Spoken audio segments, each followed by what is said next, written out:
On ne parle que de ça. Dans la vie, elle est sympathique, mais pas cool. C'est elle qui le dit.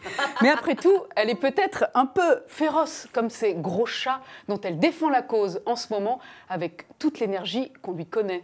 Bonjour Julie Ferrier. Bonjour Charlotte. On est très heureux de vous recevoir au Figaro. Tout le monde reconnaîtra évidemment l'artiste survitaminée que vous êtes. On vous connaissait amoureuse de nos amis les chiens. Et puis là, on découvre que ce sont désormais les gros chats qui vous plaisent. Alors, expliquez-nous un peu cette nouvelle aventure féline que vous vivez. C'est surtout c'est une aventure... Enfin, ça fait très longtemps. Les animaux, ça m'a jamais quitté. Hein. C'est depuis l'enfance, comme beaucoup d'enfants. Et puis là, j'ai réalisé un rêve en ayant un chien depuis maintenant 7 ans. Mais j'aime tous les animaux. Après, j'ai des petites préférences. Et puis, je suis arrivée sur cette Big Cat Week avec Nat Geo Wild. Et on va expliquer ce que c'est, en fait. J'ai plus découvert le monde des félins grâce à eux, en fait. Et c'est vraiment un travail qui m'a beaucoup plu, beaucoup. Alors, on va expliquer un peu ce qui se passe pour vous en ce moment avec Big Cat Week. En fait, c'est un événement qui aura lieu donc sur la chaîne Nat Geo Wild pendant une semaine, du 6 au 12 février prochain. Vous êtes l'ambassadrice de cet événement qui mettra en avant et à l'honneur les félins. Et pour l'événement, vous avez tourné une série de petites pastilles, de petits films humoristiques dans lesquels vous vous êtes inspiré et vous avez repris les personnages qui ont fait votre succès. Sur scène. Comment ça s'est passé? Ça s'est passé. Les personnes qui travaillent à Nat Geo Wild connaissaient mon travail. Donc, c'était une commande. Ils voulaient que je vienne faire des petites pastilles sur le thème de la sauvegarde des félins. Donc après, voilà, il a fallu joindre les deux, c'est-à-dire mes personnages, et on les a choisis ensemble. On a choisi, j'ai commencé à faire un premier jet d'écriture, et puis après, on a ciblé plus. Donc l'idée, c'était quand même d'arriver à faire passer un message drôle.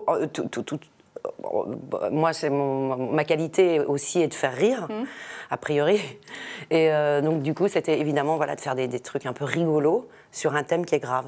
Parce que, quel message vous voulez faire passer justement? En fait, la Big Cat Week, c'est une semaine consacrée sur Nat Geo Wild aux félins. Mais c'est vraiment, c'est une éveil des consciences pour ceux qui ne se rendent pas compte que les félins sont en train de disparaître. Par exemple, on a déjà perdu un puma d'Amérique, il est éteint. Une espèce de puma qui n'existe plus, qui ne reviendra jamais. Voilà, exactement. Et donc, c'était ça. Donc, c'était un travail quand même délicat.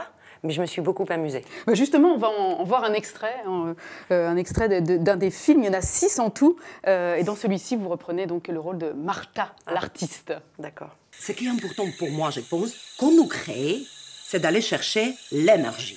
L'énergie des lions. Les lions, c'est une énergie comme nous sommes. Nous sommes une énergie vitale. Là, c'est animal. Nous, c'est humain. Alors, j'y vais et vraiment, je vais chercher les... Voilà. Et finalement, vous parvenez, avec cette collection de films, à vous mettre en situation, dans une situation où on ne vous attendait pas, où le public ne vous attendait pas. On est surpris de vous retrouver là. Moi, la première, c'est vrai que quand ils m'ont contactée, c'est une première. Hein, donc, moi, j'adore... c'est pas innover, mais quand on est... moi, je suis quand même artiste. Donc... on a toujours envie d'apporter quelque chose de nouveau. Et là, je trouve que vraiment, Nat Geo Wild, les personnes qui ont fait appel à moi, ils créent quelque chose qui n'existait pas en me demandant d'être ambassadrice. Donc ça me plaisait beaucoup. Ça me plaisait beaucoup de me dire, tiens, ça n'a jamais été fait. Je pense que les gens vont être surpris. Ça, c'est sûr. Ils découvrent même en ce moment ces vidéos sur les réseaux sociaux. Mais ce côté d'être un peu... de prendre le contre-pied de ce qu'on attend de vous, c'est même revendiqué, parce qu'un jour vous aviez dit « je ne veux pas être là où les gens veulent que je sois ».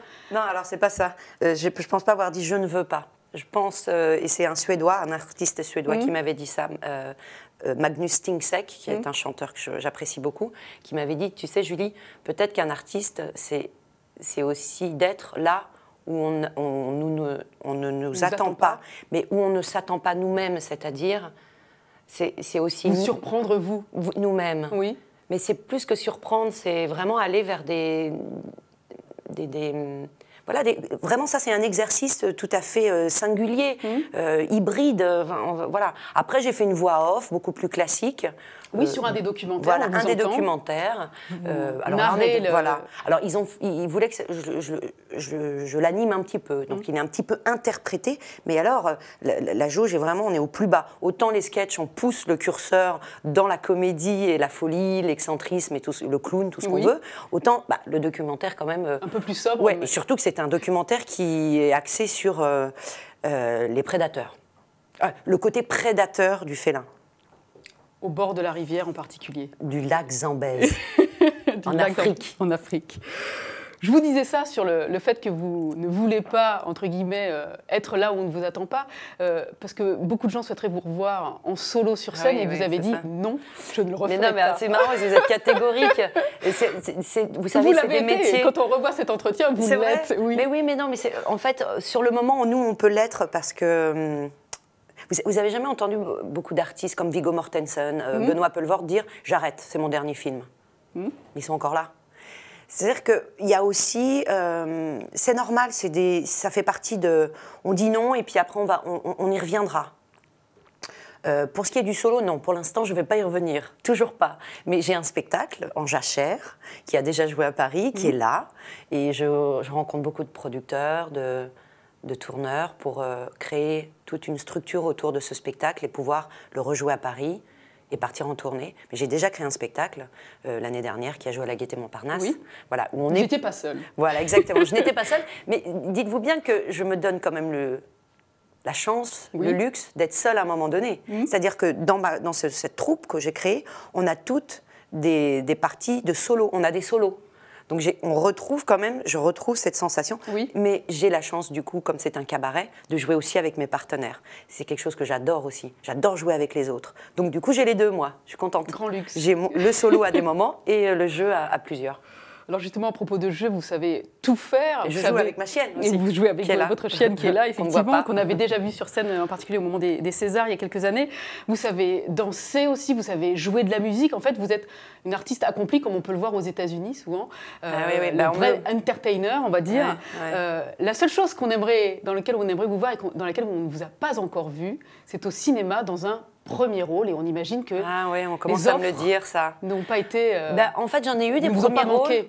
En fait, j'en ai eu des premiers rôles, mais c'est des premiers rôles féminins, mais où le protagoniste est masculin. Est-ce que je réponds à votre question qui n'était pas une question, mais en fait, le cinéma, on est objet de désir, d'accord? Catherine Deneuve en parle très bien, beaucoup mieux que moi d'ailleurs, je pense, vu son expérience et puis surtout, elle fait exclusivement du cinéma. Donc on répond à l'attente, on répond à la demande. Donc sauf si je m'écris mon film et puis je le réalise. J'ai pas envie de ça non plus pour l'instant. D'accord. je veux dire pour l'instant. La porte n'est pas fermée. Mais oui, bien sûr, évidemment que j'aimerais évidemment que tout acteur a envie d'avoir un grand rôle, un beau rôle. Mais j'en ai eu. Mais il s'inscrivait en fait en second rôle. Vous voyez ce que je veux dire? Dans la distribution, j'étais le premier rôle féminin.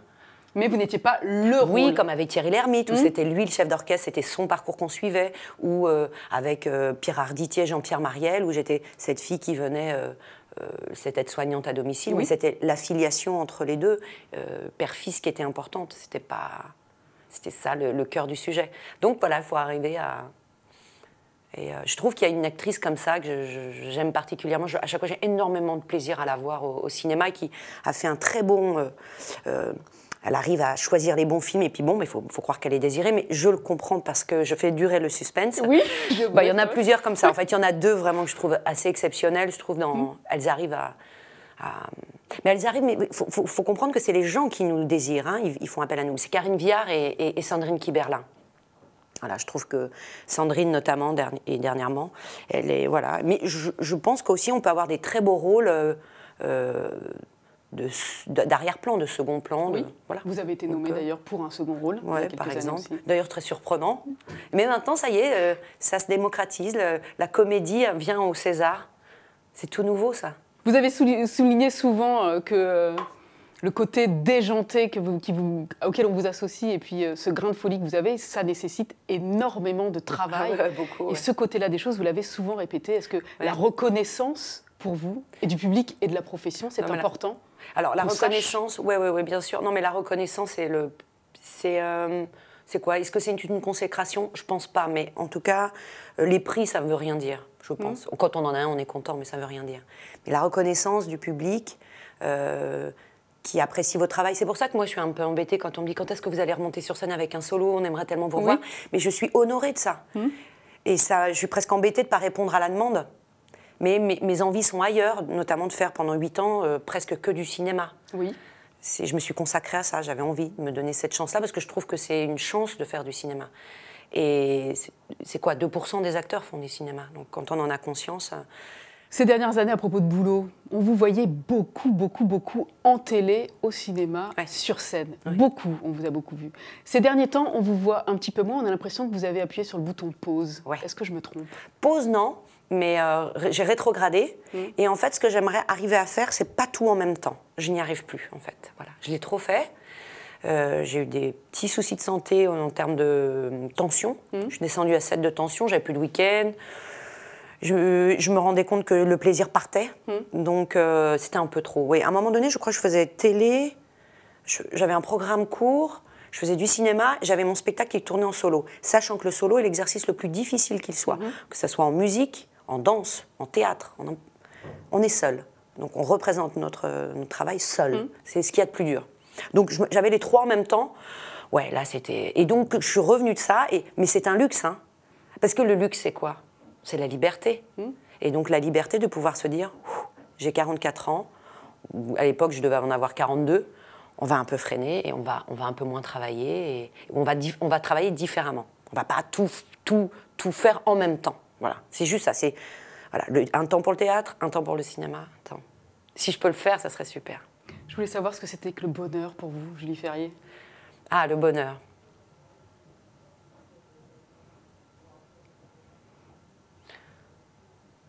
Oh, le bonheur, je pense que c'est d'aimer et de se sentir aimé. Merci beaucoup. Merci pour cet entretien, Julie Ferrier. On a été ravis de vous recevoir. On rappelle qu'on peut découvrir pendant une semaine, du 6 au 12 février, sur la chaîne Nat Geo Wild, Big Cat Week, cette semaine qui met à l'honneur les félins, des documentaires qui sont extraordinairement beaux d'ailleurs. Oui. Il y en a un sur lequel donc, vous faites la narration et puis on vous retrouve sur les réseaux sociaux dans ces pastilles humoristiques de 3-4 minutes dans lesquelles vous défendez les félins et puis vous reprenez les personnages qui ont fait votre succès sur scène. Merci beaucoup. Merci Charlotte.